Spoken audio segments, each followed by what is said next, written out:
I am continuously invested in American equities, but I've had my Berkshire stock decline by 50% 3 times, and it doesn't bother me that much. I regard that as just a natural consequence of adult life properly lived. So if you have my attitude, it doesn't really matter. I always like Kipling's expression in that poem called If, and he said, success and failure, he says, treat those 2 imposters just the same. You just roll with it. Sometimes it's going for you and some against, and it's all part of the same game. And I think if you get rid of the crazy hatreds and the crazy, I don't mean you don't avoid bad people. I mean, you will seldom talk to anybody who's better at avoiding bad people than I am. But I think that's okay, but I don't hate them. The next generation as it was for me. If you started all over again, you might not do as well either. I'm not anxious to go back and try. You want to go back to go and try again? No, none of us do.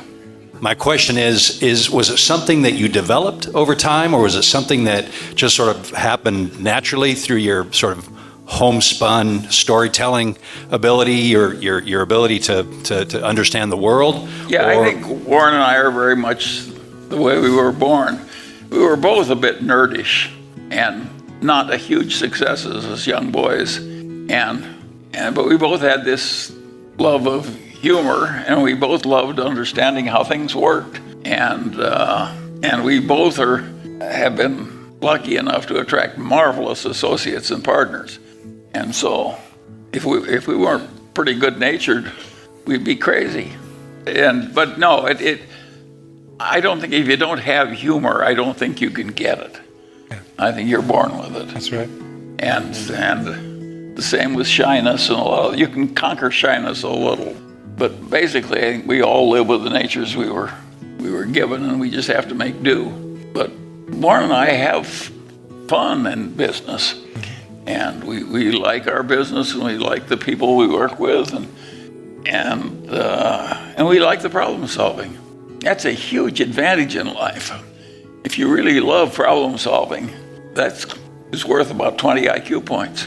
Of what got you really excited when you began seeing what you might do and what your future could be, or what you seemed to be especially enthusiastic about that led you down this path? What turned you on first, young, I came from a conventional family. Happy marriage, good siblings, etc. My parents' friends were wonderful people, so I had just fabulous people. In fact, I used to say I have a great trouble in Los Angeles finding people as fine as the people I used to know in Omaha. And I had a very unusually desirable situation as a young boy. And so did Warren. And although he was more unhappy when he was young than I was. And it just happened. And I think a lot of it was what was born in, and a lot of it was the proper training and proper background.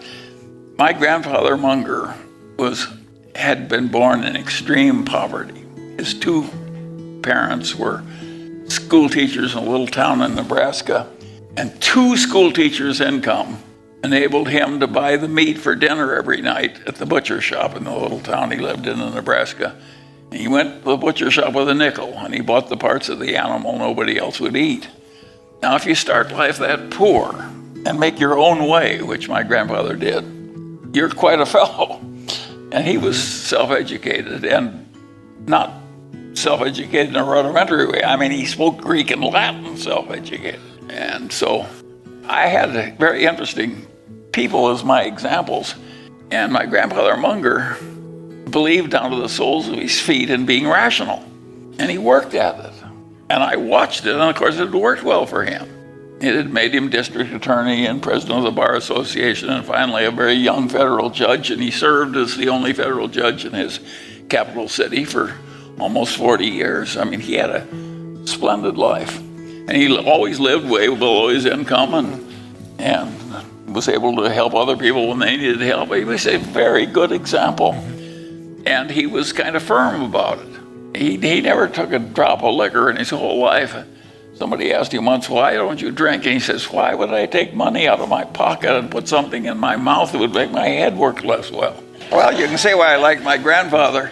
And he was politically incorrect when my parents got married. He came, he looked around the congregation, and came time for him to make a toast. He said, well, he says, I'm always particularly optimistic at a wedding when I see the same kind of people on both sides of the aisle.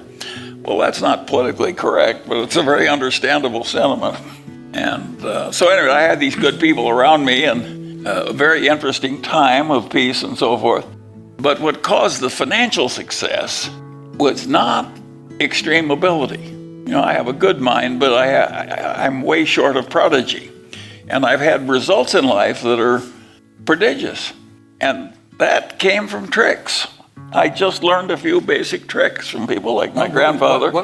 There are all kinds of tricks that I just got into by accident in life. One, I invert all the time. And I was a weather forecaster when I was in the Air Corps. And how did I handle my new assignment? Being a weather forecaster in the Air Corps is a lot like being a doctor that reads x-rays. It's a pretty solitary. You're in the hangar in the middle of the night and drawing weather maps and you're clearing pilots, but you're not interfacing with a bunch of your fellow men very much. And so I figured out the minute I was actually making weather forecasts for real pilots, I said, how can I kill these pilots? Now that's not the question that most people would ask, but I want to know what the easiest way to kill them would be so I could avoid it. And so I thought it through in reverse that way, and I finally figured out, I said, there are only two ways I'm ever going to, I was in the ferry command, there are only two ways I'm going to kill a pilot. So I'm going to get him at icing his plane can't handle, and that will kill him.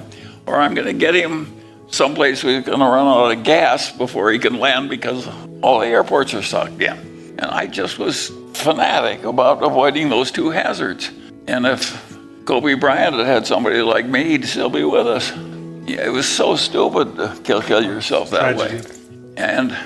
But just that basic, I may have learned that from my grandfather. My grandfather would say to me when I'm swimming, he'd say, swim as long as you want, but stay near the shore. Well, but you can laugh, but he was a very wise man. What I'm hearing you say is that you, as a discipline, look at what the risk is on the other side of the situation and you avoid that. That's one of the rules, right? Well, it's like a lot of practical problems in algebra. If you invert, you can solve it easily. If you don't, you can't solve it easily. Exactly right. And so, of course, I had that trick very early. And most people, they say, how can you, please tell us what you do to save India, or to help India. And of course, I would approach it differently. I'd say, what could I do which would most easily hurt India? And approaching it in reverse that way, I got better results.